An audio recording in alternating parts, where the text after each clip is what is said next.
ಎಲ್ಲರಿಗೂ ನಮಸ್ಕಾರ. ನಾನು ಇವತ್ತು ಏನು ಮಾಡಾಕತ್ತೀನಿ ಅಂದರೆ ಹೀರಿಕಾಯಿ ಪಲ್ಯ ಮಾಡತ್ತೀನಿ ರೀ. ಯಾವ ಥರ ಮಾಡೋದು ಈ ವಿಡಿಯೋದಾಗ ತೋರಿಸ್ತೀನಿ ಬರ್ರಿ. ನಾನು ಒಂದೆರಡು ಹೀರಿಕಾಯಿ ತೊಗೊಂಡೇನಿ ರೀ. ಹೀರಿಕಾಯಿ ತೊಗೊಂಡು ಅವೆಲ್ಲ ಮ್ಯಾಗಿಂದೆಲ್ಲ ಹೆರ್ಚ್ಕೊಂಡು ಸಣ್ಣಾಗಿ ಈ ಥರ ಕಟ್ ಮಾಡ್ಕೊಂಬಂದೀನಿ ನೋಡಿರಿ. ಸಣ್ಣ ಸಣ್ಣ ಪೀಸ್ ಕಟ್ ಮಾಡ್ಕೊಂಬಂದೀನಿ. ಈ ಥರ ಕಟ್ ಮಾಡ್ಕೊಂಬಂದೀನಿ ನೋಡಿರಿ. ಈ ಥರ ಕಟ್ ಮಾಡ್ಕೊಂಬಂದ ಇದಕ್ಕೆ ಬೇಕಾಗಿರುವ ಸಾಮಗ್ರಿಗಳು ಬೆಳ್ಳುಳ್ಳಿ ತೊಗೊಂಡೀನಿ, ಮತ್ತು ಟಮಾಟೊ ತೊಗೊಂಡೀನಿ ರೀ, ಮತ್ತು ಮೂಕ್ನಿ ಬೇಳೆ ಒಂದು 10-20 ನಿಮಿಷ ನೆನೆ ಹಾಕ್ಕೊಂಡು ತೊಗೊಂಬಂದೀನಿ ನೋಡಿರಿ. ಇದನ್ನು ನೆನೆ ಹಾಕ್ಕೊಂಡಿದ್ದ ಮೂಕ್ನಿ ಬೇಳೆ ಅದಾವು. ಈಗ ಯಾವ ಥರ ಮಾಡೋನು ಈ ವಿಡಿಯೋದಾಗ ತೋರಿಸ್ತೀನಿ ಬರ್ರಿ.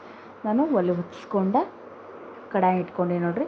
ಕಡಾಯಿಗೆ 1 ಸ್ಪೂನ್ ಆಗಷ್ಟು ಎಣ್ಣೆ ಹಾಕ್ಕೊಳಕತ್ತೀನಿ. ಎಣ್ಣೆ ಹಾಕ್ಕೊಂಡು ಬೆಳ್ಳುಳ್ಳಿ ಹಾಕ್ಕೋಬೇಕ್ರಿ. ಇದಕ್ಕೆ ಇದು ರುಚಿ ಚಲೋ ಭಾಳ ಆಗ್ತೈತಿ. ಚಪಾತಿ ಒಳಗೂ ತಿನ್ಬೋದು, ಮತ್ತು ರೊಟ್ಟಿ ಒಳಗೂ ತಿನ್ಬೋದು, ಮತ್ತು ರೈಸ್ ಒಳಗೆ ಈ ಥರ ಸೈಡ್ ಹಚ್ಕೊಂಡು ತಿನ್ಬೋದು. ಚೆನ್ನಾಗಿ ಆಗ್ತೈತ್ರಿ. ಈಗ ನಾನು ಬೆಳ್ಳುಳ್ಳಿ ಒಗ್ಗರಣೆ ಹಾಕ್ಕೋತೀನಿ ನೋಡಿರಿ. ಬೆಳ್ಳುಳ್ಳಿನ ಹಾಕ್ಕೊಳಕತ್ತೀನಿ. ಎಣ್ಣೆಕಾಯಿನ ಬೆಳ್ಳುಳ್ಳಿ ಹಾಕ್ಕೋಬೇಕ್ರಿ.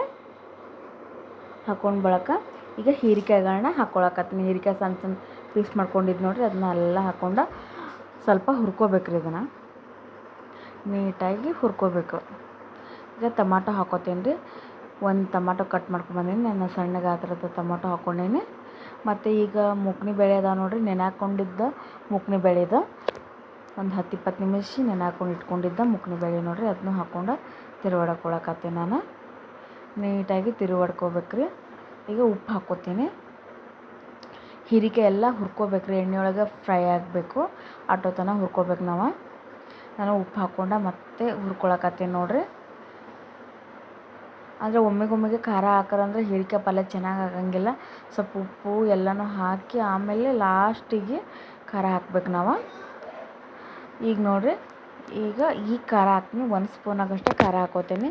ನಿಮ್ಗೆ ಬೇಕಾದರೆ 2 ಸ್ಪೂನ್ ಹಾಕ್ಕೋಬೋದು. ಖಾರ ಎಷ್ಟು ತಿನ್ನೋ ಇದರೊಳಗೆ ಖಾರ ಬೇಕಾದರೆ 2 ಸ್ಪೂನ್ ಹಾಕ್ಕೋಬೇಕು. ಖಾರ ಬೇಡಪ್ಪ ಅಂದ್ರೆ 1 ಸ್ಪೂನ್ ಹಾಕ್ಕೊಂಡು ಈಗ ಒಂದು ಅರ್ಧ ಗ್ಲಾಸ್ ಆಗಷ್ಟು ನೀರು ಹಾಕ್ಕೊಳಕತ್ತೀನಿ ನೋಡಿರಿ. ನಾನು ಈ ಥರ ಸಿಂಪಲ್ಲಾಗಿ ಮನೆಯಲ್ಲಿ ಯಾರಿಗೆ ಅಡುಗೆ ಬರೋಂಗಿಲ್ಲ ನೋಡಿರಿ, ಅವ್ರಿಗೆ ಈಸಿಯಾಗಿ ಈ ಥರ ಕಲ್ಕೋಬೋದು ನೋಡಿರಿ. ಈಗ ಕುದಿಲಾಕತ್ತೈತಿ. ಒಂದು 10-20 ನಿಮಿಷ ಕುದಿಬೇಕು.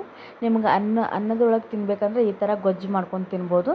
ಬೇಡಪ್ಪ ನಮ್ಗೆ ಚಪಾತಿ ಮತ್ತು ರೊಟ್ಟಿ ಖಡಕ್ ರೊಟ್ಟಿ ಒಳಗೆ ತಿನ್ಬೇಕಂದ್ರೆ ಇದನ್ನೆಲ್ಲ ನೀರೆಲ್ಲನೂ ಇಟ್ಕೋಬೇಕು.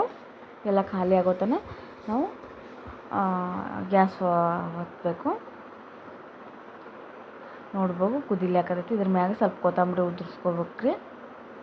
ಈಗ ನೋಡಿರಿ, ಈಗ ಆಗೈತಿ ಆಲ್ಮೋಸ್ಟ್. ನೀವು ಅತಿ ಡ್ರೈ ಬೇಕಾದರೆ ಇನ್ನೂ ಸ್ವಲ್ಪ ಕುದಿಸ್ಕೋಬೇಕು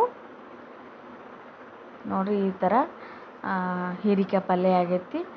ಆಯ್ತು, ಈಗ ಬಂದ್ ಮಾಡ್ಕೋತೀನಿ. ಈ ವಿಡಿಯೋ ಇಷ್ಟ ಆದರೆ ನನ್ನ ಚಾನಲ್ ಸಪೋರ್ಟ್ ಮಾಡಿರಿ, ಲೈಕ್ ಮಾಡಿರಿ. Thank you.